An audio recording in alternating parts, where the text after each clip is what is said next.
días nuevamente a todos, y a los que nos siguen a través de las redes sociales también le damos la bienvenida desde la Iglesia Camino de Vida de Roselle en Nueva Jersey.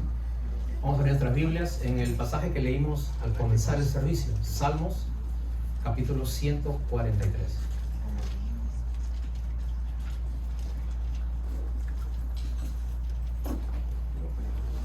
Si usted necesitara una Biblia, por favor, háganoslo saber levantando la mano.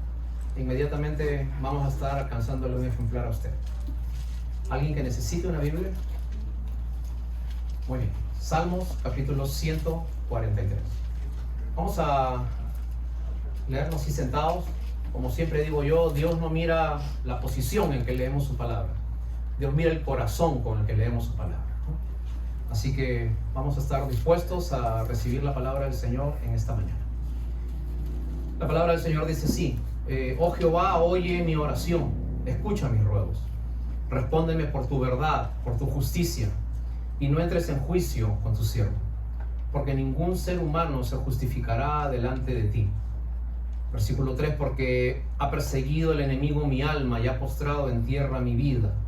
Me ha hecho habitar en tinieblas como los ya muertos, y mi espíritu se angustió dentro de mí. Está desolado mi corazón. Versículo 5: me acordé de los días antiguos, meditaba en todas tus obras, reflexionaba en la obra de tus manos. Entonces extendí mis manos a ti, y mi alma a ti como la tierra sedienta. Respóndeme pronto, oh Jehová, porque desmaya mi espíritu. No escondas de mí tu rostro. No venga yo a ser semejante a los que descienden a la sepultura. Hazme oír por la mañana tu misericordia, porque en ti he confiado. Hazme oír el camino por donde ande, porque a ti he elevado mi alma. Líbrame de mis enemigos, oh Jehová, en ti me refugio. Enséñame a hacer tu voluntad, porque tú eres mi Dios. Tu buen espíritu me guíe a tierra de rectitud. Por tu nombre, oh Jehová, me vivificarás. Por tu justicia sacarás mi alma de angustia, y por tu misericordia disiparás a mis enemigos y destruirás a todos los adversarios de mi alma, porque yo soy tu siervo. Oremos un minuto, por favor. Señor, te pedimos en esta mañana que cada vez que nosotros podamos abrir tu palabra, siempre te pidamos dirección para, Señor, recibir lo que tú quieres para nosotros. Tu palabra es espiritual y nosotros somos terrenales. Tu palabra viene del cielo y nosotros estamos en la tierra. Así que hoy día vamos a recibir no cualquier palabra, no cualquier historia, no cualquier principio. Vamos a recibir los principios firmes y eternos de la palabra del Señor. Danos un buen corazón. Señor, danos disposición para prestar oídos, atención, poner nuestra voluntad en recibir qué es lo que tú tienes para nosotros. Así que confiamos en que tú mismo vas a aplicar la palabra en cada uno de nuestros corazones. Te lo pedimos en el nombre de Cristo Jesús. Amén. Golpe a golpe, un hombre en la tierra de Israel golpeaba duramente mientras escuchaba el golpe del martillo en todo el vecindario. Un hombre jadeante con todas sus fuerzas aplicaba a ese metal todas las fuerzas que él podía poner. El ruido se escuchaba a muchos metros. El metal estaba casi listo para entrar nuevamente al horno, y cuando esté al rojo vivo, sacarlo de allí para sumergirlo en agua fría, y que así pudiese lograr una forma. Golpes, calor y agua van construyendo un instrumento. Un herrero en forma manual está construyendo una trompeta. Una trompeta puede, una vez hecha y totalmente armada, deleitar los oídos de aquellos que pueden escucharla cuando un maestro diestro puede tocarla. Pero una trompeta puede lastimar los oídos de una persona cuando una persona inexperta lo toca. Golpe a golpe se va formando una trompeta. Antes de tenerla en sus manos, ese maestro tiene que ser consciente de que ese instrumento de metal pasó por golpes, calor y agua. Amós 3:6 dice: se tocará la trompeta y el pueblo no lo notará. Porque una trompeta es símbolo de advertencia. Cuando venía un enemigo, la trompeta sonaba. Una trompeta anunciaba la venida de un rey o un mensajero del rey para dar una buena noticia. Pero muchas veces la trompeta no tiene el sonido deseado. Primera de Corintios 14:8 dice: si el sonido de la trompeta fuera incierto, ¿para qué sirve? Hoy vamos a ver el instrumento principal que usa Dios para trabajar dentro de su pueblo. Ese instrumento es usted.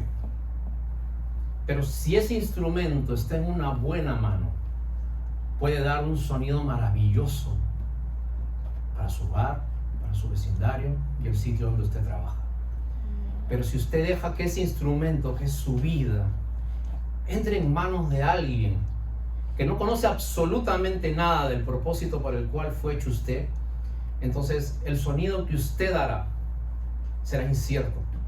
No tendrá una melodía, no tendrá una armonía, no habrá una sinfonía que saque buenas notas de su corazón.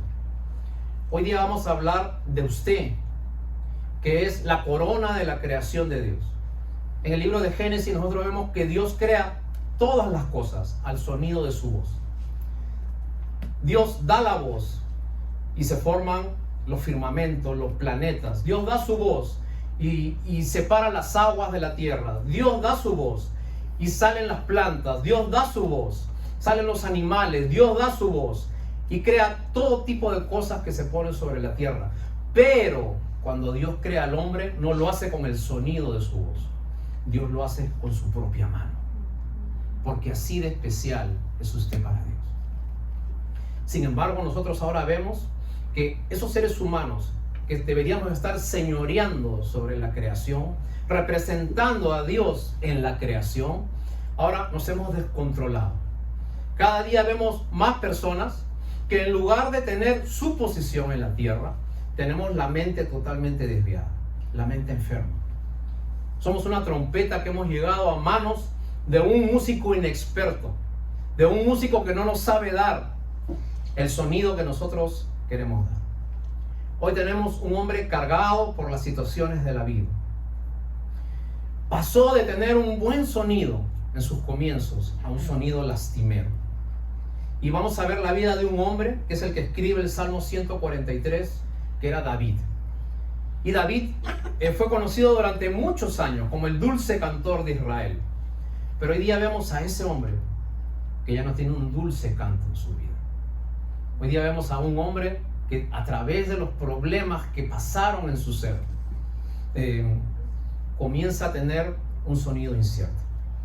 Y David nos muestra cuál es el peligro de tener una vida desviada del propósito de Dios. Y nos lo muestra en forma de escalera. En el versículo 3, David nos muestra qué es lo que pasa cuando nosotros nos desviamos del propósito de Dios. Salmo 143:3, por favor, ponga su mirada ahí.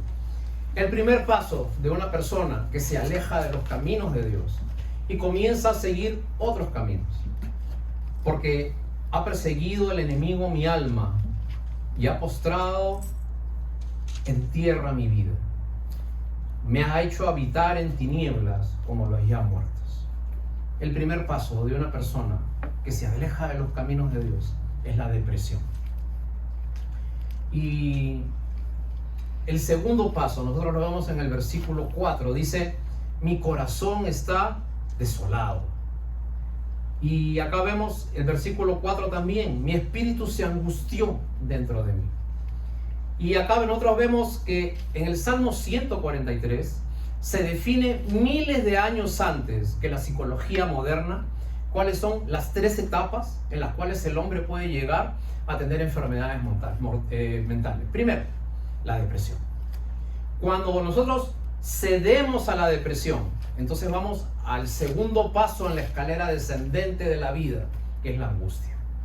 Versículo 4, mi espíritu se angustió dentro de mí. Pero si nosotros no tomamos corrección, vamos a seguir bajando y vamos a llegar al versículo 4, que dice: está desolado mi corazón. Y estamos hablando ya no de una depresión, ya no de una de angustia, sino ahora vamos a hablar acerca de un abandono. Nos rendimos, perdemos las fuerzas, nos abandonamos en la vida. Y es importante ver que estos principios espirituales que están en el Salmo 143 se comenzaron a estudiar en el año 1725, cuando un psicólogo inglés, Richard Blackmore, hizo los primeros estudios acerca de la depresión. Freud también comenzó a estudiar la angustia y el abandono. La pregunta vuelve a nosotros 2500 años después de haber sido escrito el Salmo 143. ¿Qué hago con lo que siento? ¿Qué hago cuando siento miedo? ¿Qué hago cuando no tengo un propósito en mi vida? ¿Qué hago cuando ya estoy hastiado de estar encerrado en casa? ¿Qué hago cuando me canso de usar máscaras durante 18 meses? ¿Qué hago cuando tengo miedo de morir y tengo miedo que alguien que yo amo pueda morir? ¿Qué hago cuando no sé cuál es el futuro de mis hijos?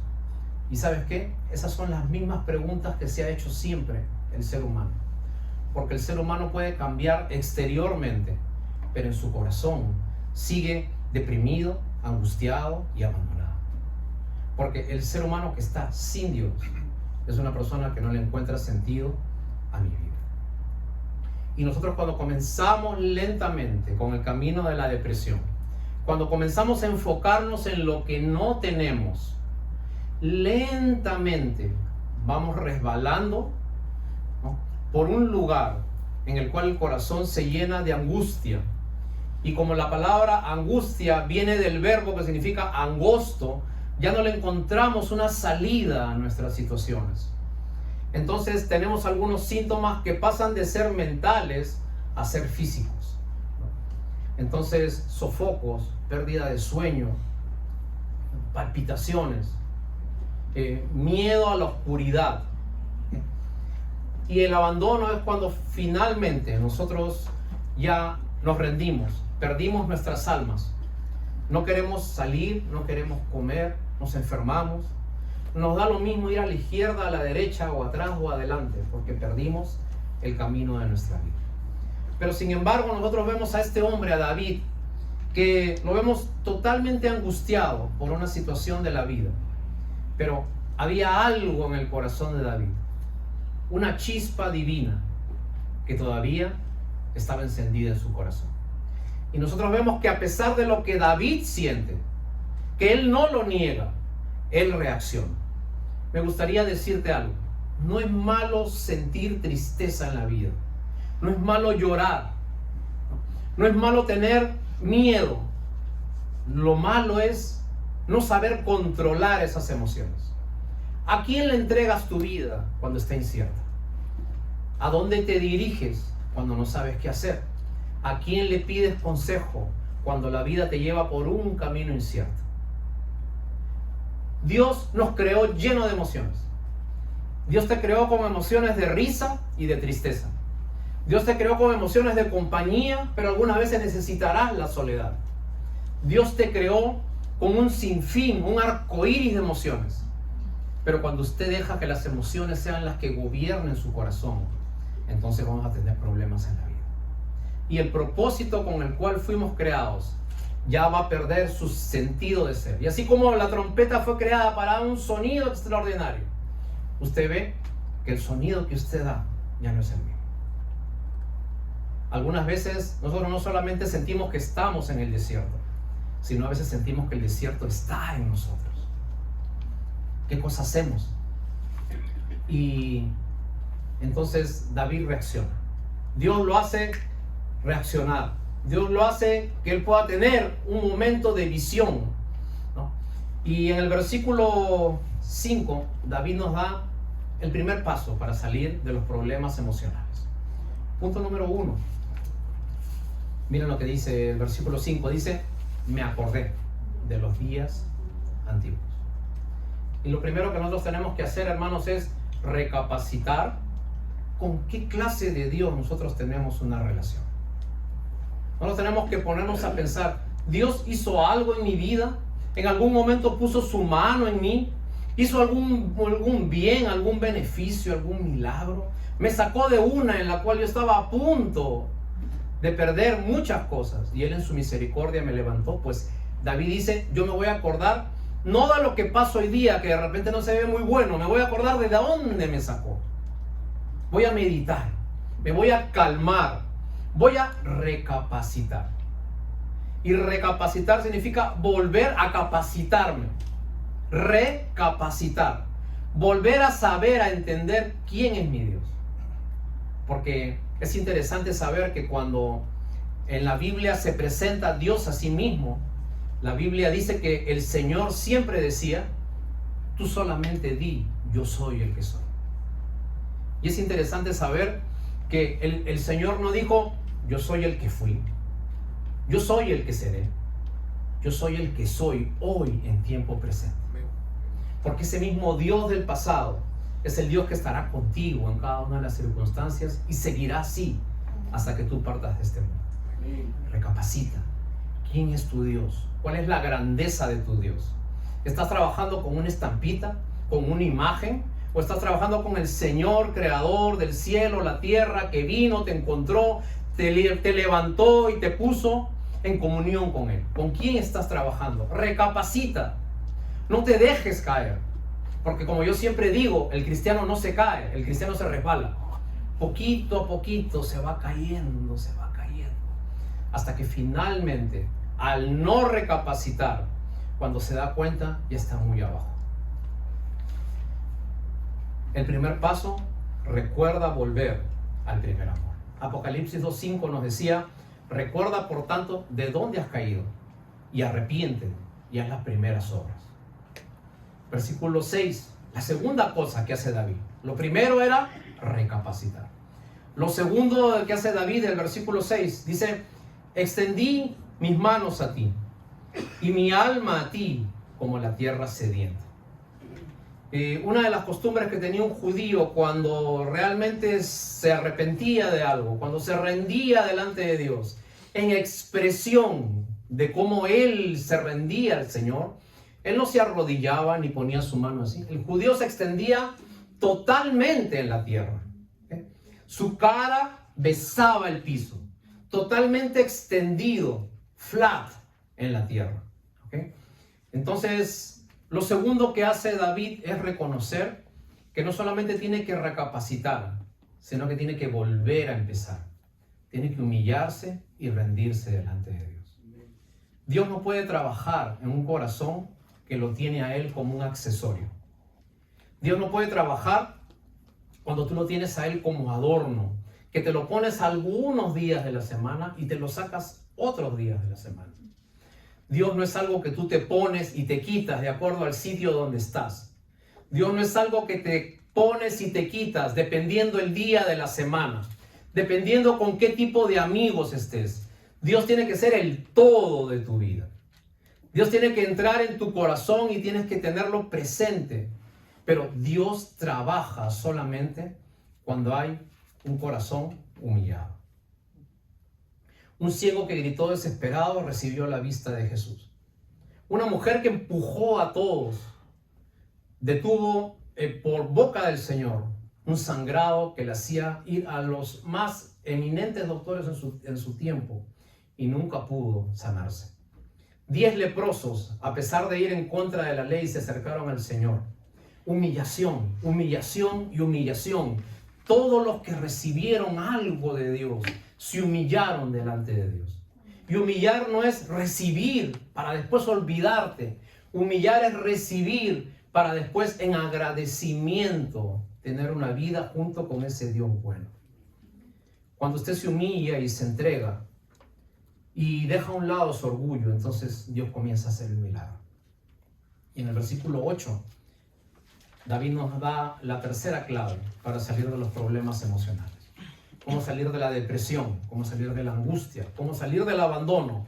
Primer paso, recapacitarnos. Segundo paso, humillándonos. Y tercer paso, versículo 8, en la parte final dice, hazme saber el camino por donde debo andar, porque a ti he elevado mi alma. Y en esta frase David está expresando que él está dispuesto a ser nuevamente un alumno, un discípulo, un aprendiz. Yo me quiero olvidar de toda mi experiencia. Yo quiero olvidarme de todo lo que ya sé, porque ya lo probé y no me funcionó. Porque comencé a seguir la escalera que me llevaba hacia el abandono. Ahora quiero comenzar a que tú me enseñes qué es lo que debo hacer. Recordemos que cuando Saulo fue convertido por el Señor, Saulo tuvo algunas características. Saulo le preguntó al Señor, Señor, ¿quién eres? Señor, ¿qué quieres que yo haga? Vino alguien y lo tomó de la mano. Y vino otro más y lo vio orando. Y vino otro más y Pablo ya estaba predicando la palabra del Señor. Y eso deben ser las 5 características del que conoce realmente a Dios y se humilla de verdad. Primero, preguntarle a Dios, ¿quién eres? Segundo, ¿qué quieres que haga?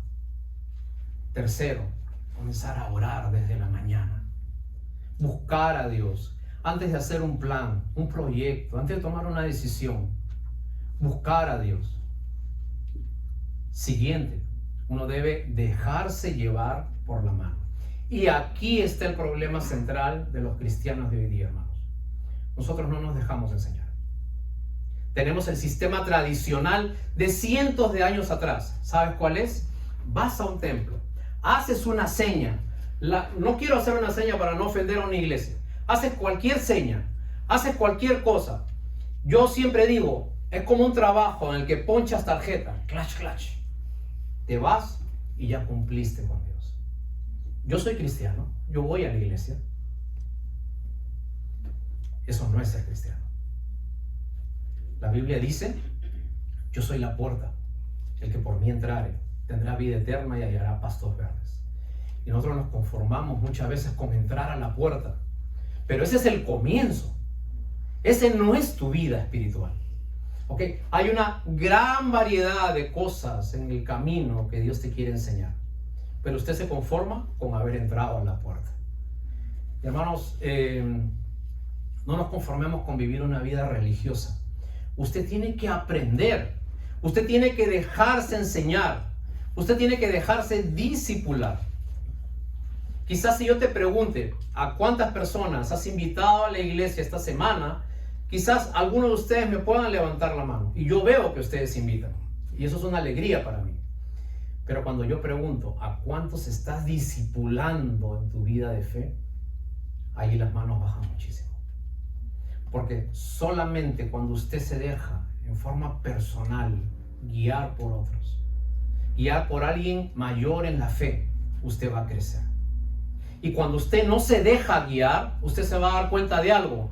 Usted va a venir meses y años a la iglesia, pero nada va a cambiar. Sus problemas van a ser los mismos. Su carácter va a ser el mismo. Sus discusiones van a ser las mismas. Y su depresión, angustia y abandono van a ser las mismas. ¿Sabes por qué? Porque no te dejaste guiar por alguien. La Biblia dice que el Señor Jesús, antes de irse, ¿no?, en medio de una despedida de sus discípulos, les dio su última voluntad. ¿Qué harías tú si te tienes que ir de este mundo y juntas a toda tu familia y les tienes que decir tus últimas palabras? Algo importante seguramente, ¿no? Jesús estuvo en esta situación y cuando reunió a sus discípulos, el Señor Jesús les dijo, ¿saben qué, muchachos? Yo les quiero pedir algo antes de irme. Esta es mi voluntad. Mi voluntad, ¿saben cuál es? Vayan y hagan discípulos. Vayan y hagan aprendices, estudiantes. Ustedes también estudien.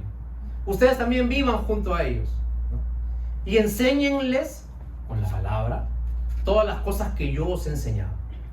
Y si ustedes hacen eso, yo voy a estar con ustedes todos los días hasta el fin del mundo.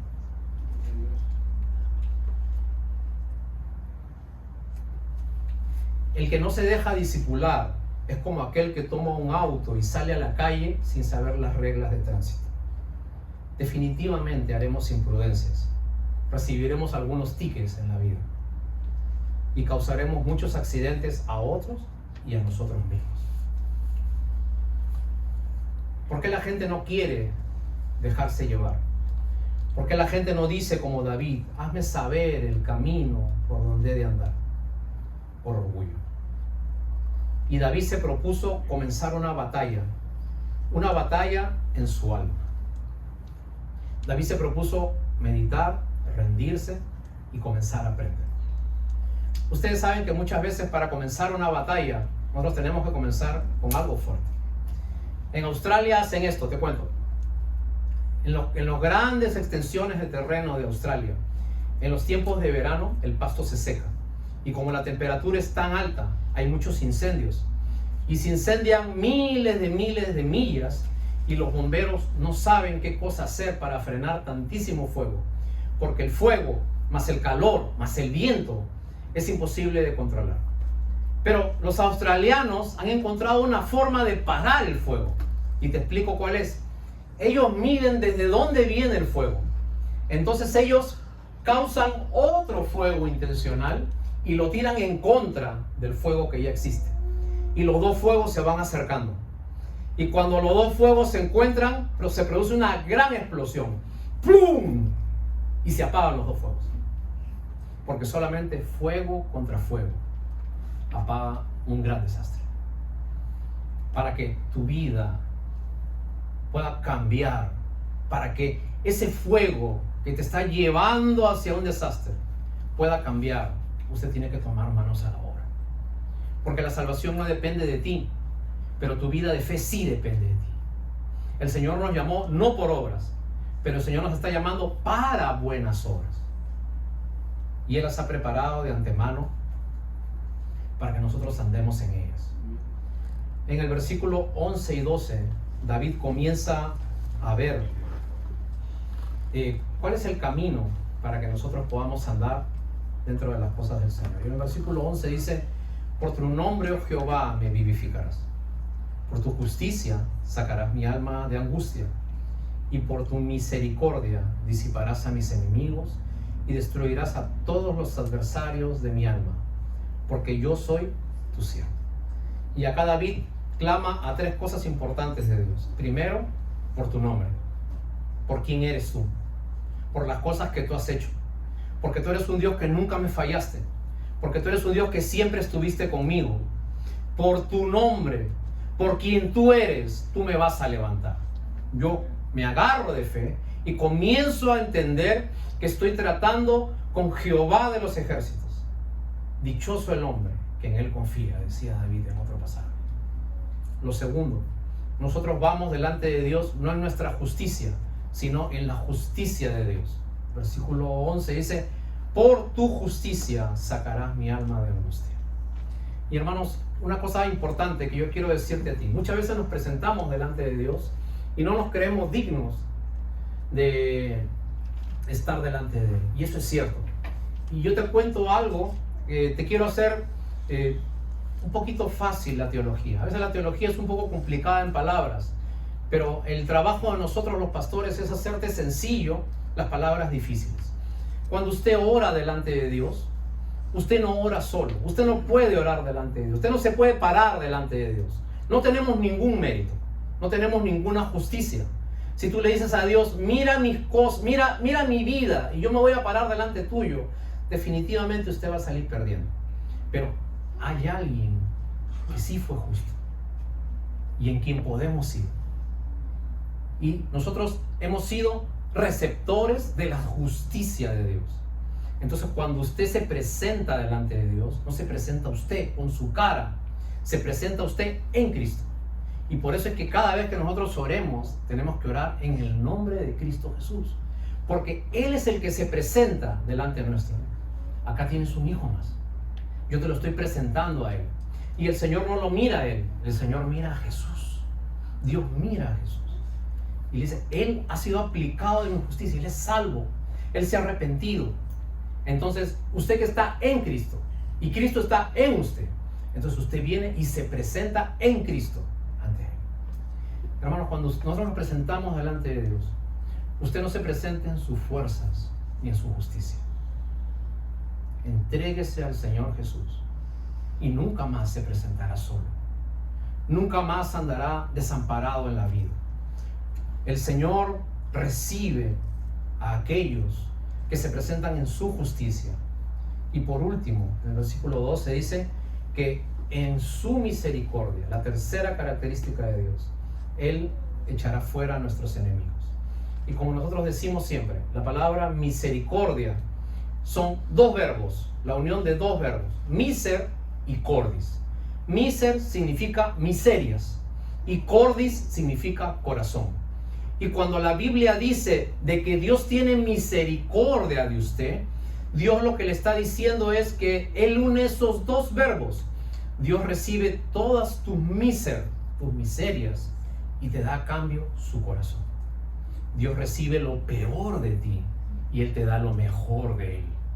Y en ese intercambio desigual de que tú le das todo lo malo que tú tienes y Él te da todo lo bueno que tú tienes, encontramos una definición en la Biblia que se llama gracia de Dios. Y la gracia es recibir un favor que no merecíamos, entregando a cambio todo lo malo que nosotros somos. Y el hombre tiene que rendirse para que Dios comience a señorear en la vida de uno. Y hermanos, lo último que quería decirte.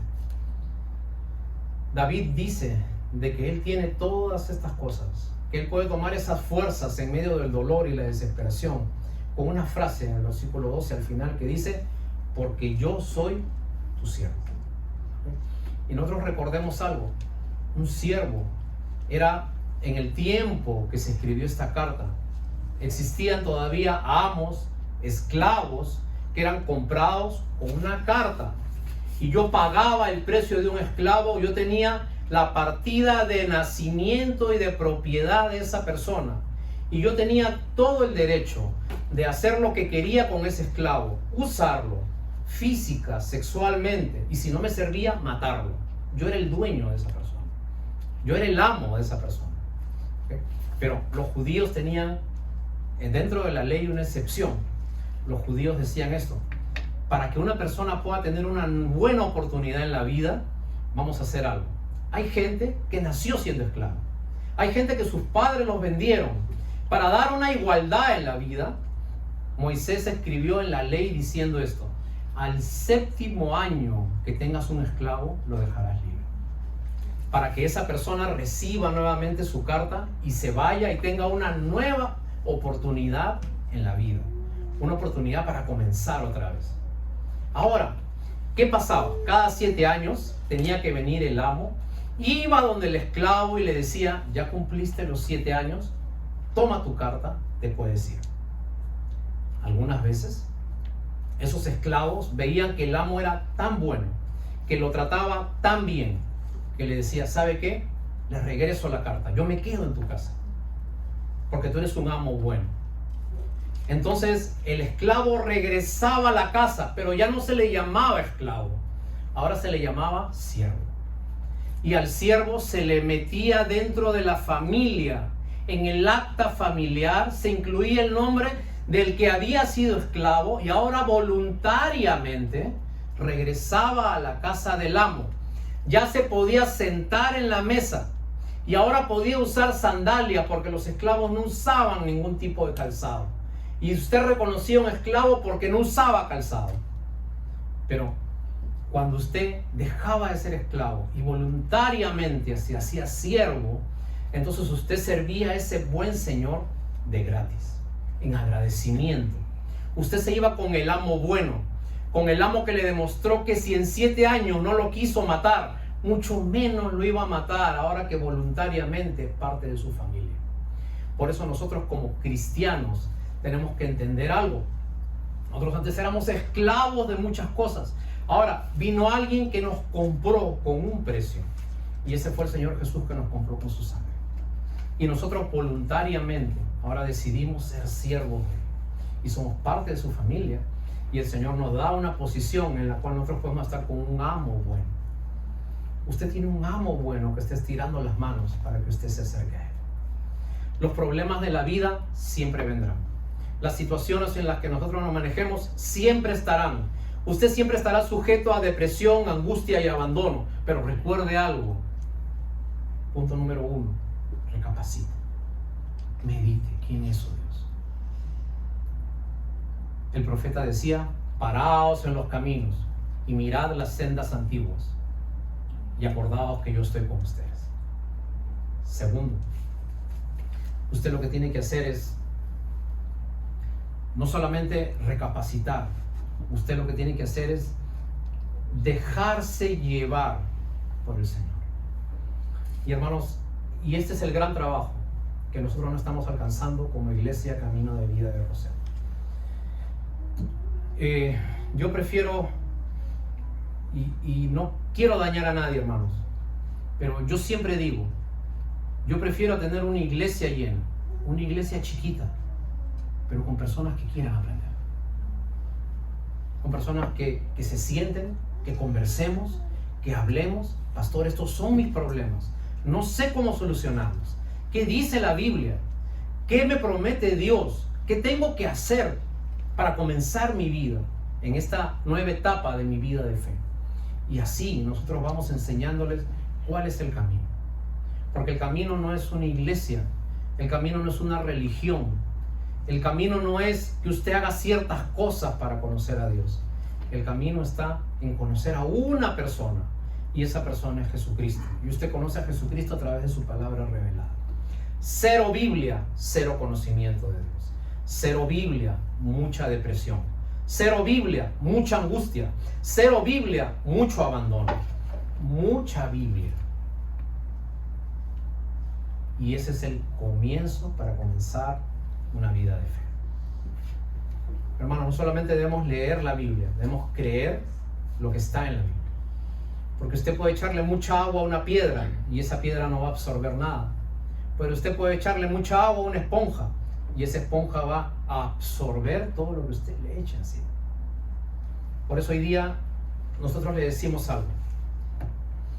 Sin importar los problemas que usted tiene, sin importar las situaciones por las que usted pasa. Yo entiendo que vivimos un mundo complicado, que vivimos en hogares distintos, que quizás usted es el diferente de la casa, que quizás el tener una fe hace que usted no encaje dentro de sus amigos, dentro de su entorno, dentro de su trabajo, porque usted hace cosas que los demás no hacen, porque usted vive una vida que los demás no viven.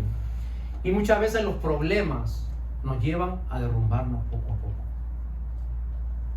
Me gustaría hablar para aquellos que están escuchando en las redes sociales y quizás estén en una esquina de una casa, en un sitio encerrados, sin familia alrededor, metidos dentro de un lugar, pensando cuándo terminará esto. Y yo quisiera que usted sepa de que mientras exista un Dios que estire la mano, todavía hay solución para el ser humano. Mientras existe un Dios que nos dé su justicia, que reciba en su misericordia lo peor de nosotros y nos dé lo mejor de sí, entonces todavía hay una esperanza para este mundo. ¿Quisieras recibir este Dios misericordioso? ¿Quisieras recapacitar? ¿Quisieras aprender? ¿Quisieras seguir adelante? Pues mi consejo es, entra a un grupo de discipulado. Entra a un grupo pequeño. Ponte a meditar en algo. Recapacita y mira cuánto tiempo estás siguiendo las cosas de la fe. Y te quiero pedir que pienses otra cosa. Algo ha cambiado en tu vida. Aunque sea por sentido común, no por mis palabras, por sentido común. Algo cambió. Y si la respuesta es nada ha cambiado y todo va de mal en peor, pues ahora empieza, pero de otra forma. Empieza con Dios metido en el medio de tu vida, de tu hogar y de tus situaciones. ¿Sabes por qué? Porque usted ya no es un esclavo, usted es un siervo. Usted está en la familia de Dios. Su nombre está escrito en la genealogía de la palabra del Señor. Y usted viene de la misma raíz que Noé, que Moisés, que Josué, que los profetas, porque usted está siguiendo ese árbol espiritual en el cual comenzó su vida de fe. Usted, que comenzó bien, pero que poco a poco se fue deslizando por un camino que no quería. Usted que comenzó como esa trompeta que sonaba lindo y ahora cada vez que suena tiene un sonido triste, un sonido melancólico. Permítame decirle de que hay un maestro que está dispuesto a sacar de su vida las más hermosas melodías que jamás se han tocado. Pero usted tiene que rendirse. Porque si usted no se rinde, entonces Dios no puede hacer nada. Porque Dios es tan caballero que Dios no obliga a nadie a seguirlo a Él. El que me sigue tendrá la luz de la vida. Siempre un condicional. siempre una opción a que usted pueda decidir en su propio discernimiento seguir al Señor. ¿Qué hará con ese Señor que hoy día les tira la mano? ¿Qué hará con su vida que sigue como sigue? ¿Qué hará con el ofrecimiento que le ofrece Dios? Vamos a ponernos de pie, vamos a orar.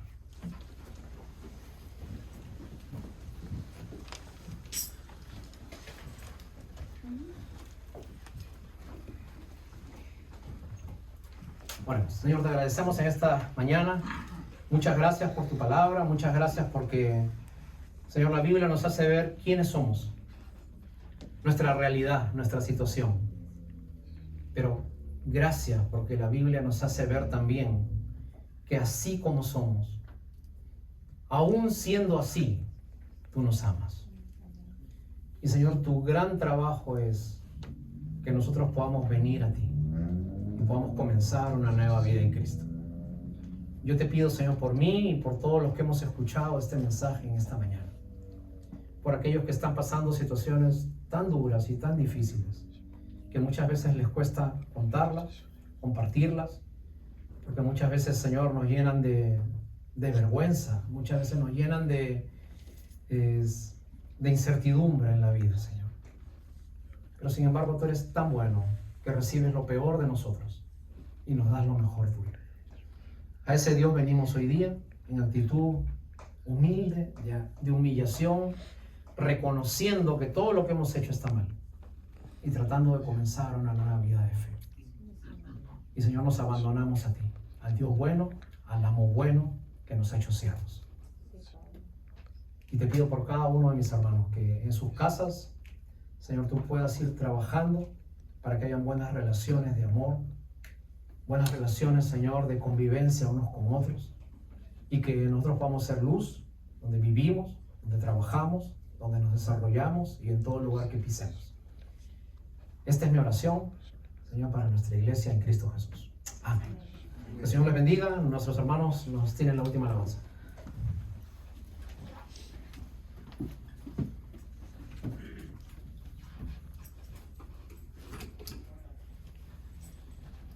Te adoramos, Señor. Tremendo mensaje Él nos habló el día de hoy. Vamos a gozarnos con el Señor por su palabra y vamos a pedirle lo que dice la alabanza. Amén. Que el Señor derrame su fuego sobre nosotros, que ponga hambre y sed de Él en nosotros, de su palabra. Gloria a ti, Señor.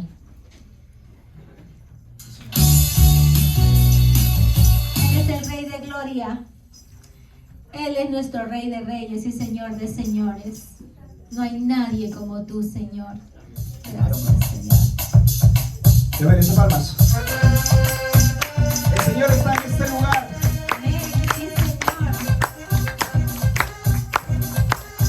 Gran y fuerte eres tu Padre amado.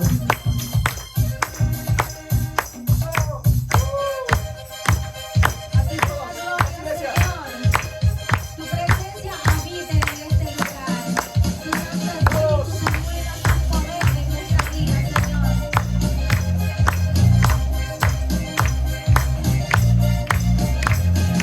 Grande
vivo y poderoso.